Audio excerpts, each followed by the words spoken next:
So today I want to talk about something very interesting. This is going to affect everybody. And we're going to aim this towards BMW, but this is actually for all car manufacturers.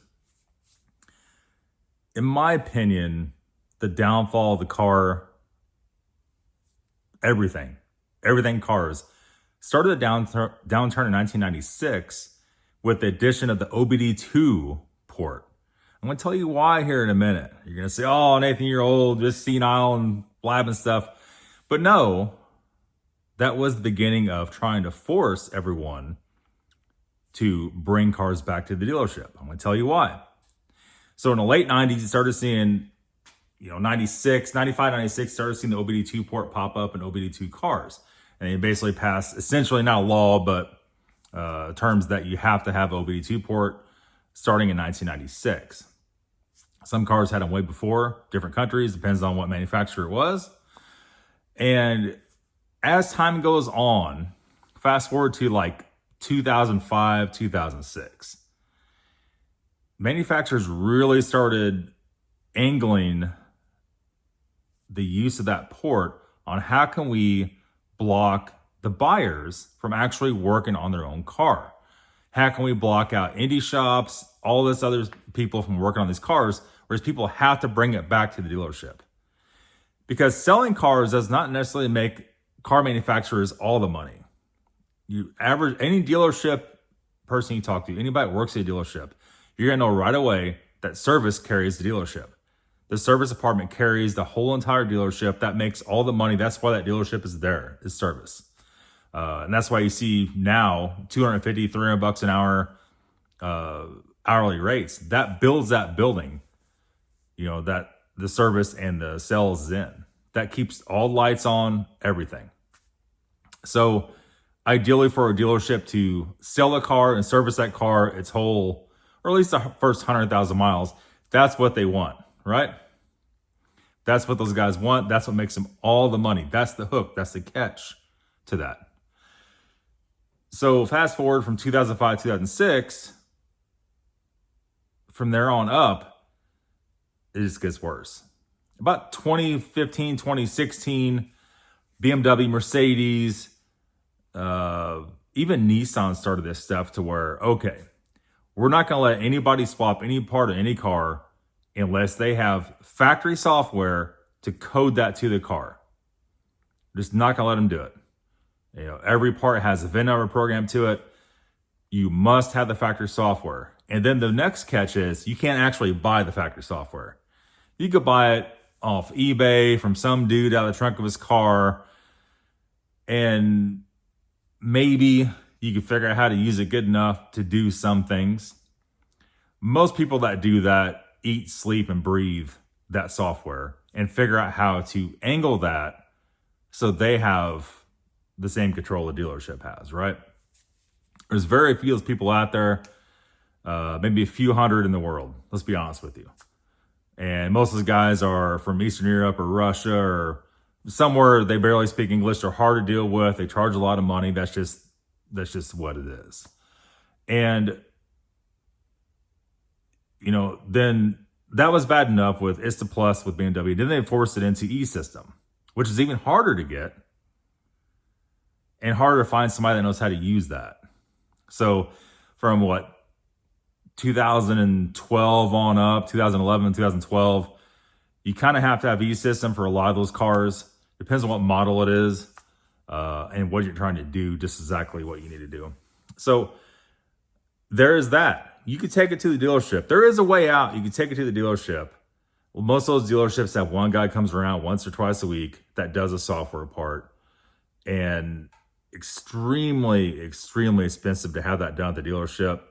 And if you swapped on parts of another car, there's a very good chance they're not going to do that. They want you to buy the brand new ECUs and modules and headlights and everything else from the dealership brand new. Quickly get to the point to where that car is mechanically totaled. Once you walk into the dealership, that car is pretty much mechanically totaled, right?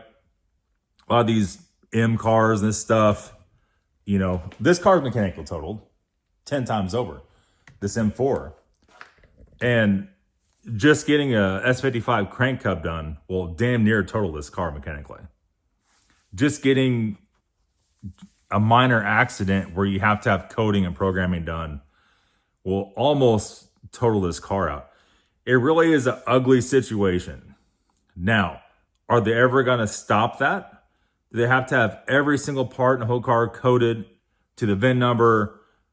Everything has to be reprogrammed back? No, they're never going to stop that. The only way that's ever going to stop if sales start sliding big time. Have sales slid for BMW? They've slid for Chevrolet and Ford and Dodge big time. You know, on the pressing with the hybrid stuff, nobody wants the hybrid stuff. All of a sudden, General Motors is due to lose, was it 1.6 billion this year because nobody wants the hybrid stuff. And their lots are just full of them. And I think a lot of the people are saying no to the hybrid stuff because now it's not mandated where everything has to be hybrid or full electric by a certain year. And since that's not mandated, people are kind of, okay, hold on. Do we really want to buy a hybrid car? And as time goes on, you're starting to see those batteries fail. $3, $10, $15, $20, $30,000 for these batteries. And people is watching that, other people go through this. They're like, man, I don't want that. I don't want that at all. And everybody's saying no to it. Once it gets cold outside, if you have a full electric BMW or Mercedes or anything, your range goes in the toilet for those batteries. And it's the charging system on those is kind of like having, we're off on electric vehicles. It's kind of like having a gas tank that slowly gets smaller over time. That's the best way to explain it. You might start out with a 25-gallon gas tank. 3 years later, you have a 12-gallon gas tank via electric batteries. You know, lithium ion, as time goes on, we all know this from our drill batteries, the battery for your vacuum cleaner, the battery for your phone, the battery for your laptop, etc. As time goes on, that battery stores less and less. The next problem is when your battery does go bad, you gotta go to the dealership, trying to keep it so no one else can buy the batteries, nobody can mess with the batteries, nobody can modify anything. And you see a few YouTube channels doing that. Rich Rebuilds is doing the Tesla stuff. He almost got sued a couple times, or did get sued. I don't remember what it was. And if you try to cut the dealership out of that money, they're going to come after you legally. Remember, they're very wealthy, so they have unlimited legal teams, unlimited everything. No matter how much money you think you have, they have more. Just that simple. And so if they want to sue you, they're going to find some way to get that done and get you to stop cutting it in their pocket. That's where we're at with this. That's why we're also in this bizarre situation where you can't actually buy a vehicle. You can barely buy a vehicle in 2025 that's reliable and lasts very long because the manufacturers don't want it to last very long. They have the main objective for the manufacturing vehicles is, how can we get this car to last out of warranty? If we get them out of warranty without everything failing, job well done. That means they got to come and buy another one a couple years later, and it's a done deal. Now, does that piss everybody off? Yes. And the more they're doing that, the more people are turning their nose to a lot of those manufacturers and are not buying the Kias and all the throwaway cars and the Hyundais. And people's trying to go back to Honda and Toyota to where they can actually drive stuff and not have to worry about it.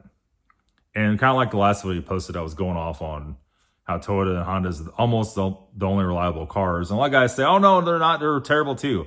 Don't fool yourself. That's not the case. Reading random comments from guys that hate Honda and Toyota, that's not the case. A lot of that's fairy tale stuff that they don't want Toyota to have one up, so they're gonna angle everything they can so they keep driving their Chevy or Ford. It's bizarre. The internet's full of lies and misinformation. Be very careful what you buy for a new car. Those car manufacturers do not have your best interest at heart. Their main objective is to sell that car. Once it's sold, the salesman collects their commission, the dealership gets their commission, then it goes to service. And they hope that can come back once it gets out of warranty and help keep the lights on in the shop, in the building, by keeping people paying that dealership constantly. So what's the fix for this? Stop buying from those manufacturers. If you buy a car that has everything, the VIN coded to everything, and everything's plastic and everything's failing at 60, 50, 60,000 miles, if everybody stops buying those, they will be forced to stop making those or fix the problem. And it's a bizarre world out there for buying a new car. Be very, very careful, guys. Hopefully this brought some insight to you guys, this video. As a car shop full of cars here constantly that's needing everything at lower mileage, just solidifies all that, what's going on. The manufacturers don't care. We're doing stuff here that never should have failed at 100,000 miles and lower. That just failed repeatedly. And that's why you're having problems also by getting quality materials. All of this stuff's coming from China now. And the BMW Bear, Hella, these used to all be made in Germany, all made in China. So that's all another story for a different topic for a different day. Thanks for watching, guys. Let me know if this video helped you out. If you're thinking the same thing, let me know in the comments that this has been going on. Dealerships trying to be forced to take your cars back to dealerships, trying to force that on you and get in your pocketbook for every penny they can. Thanks for watching, guys. We'll see you all later.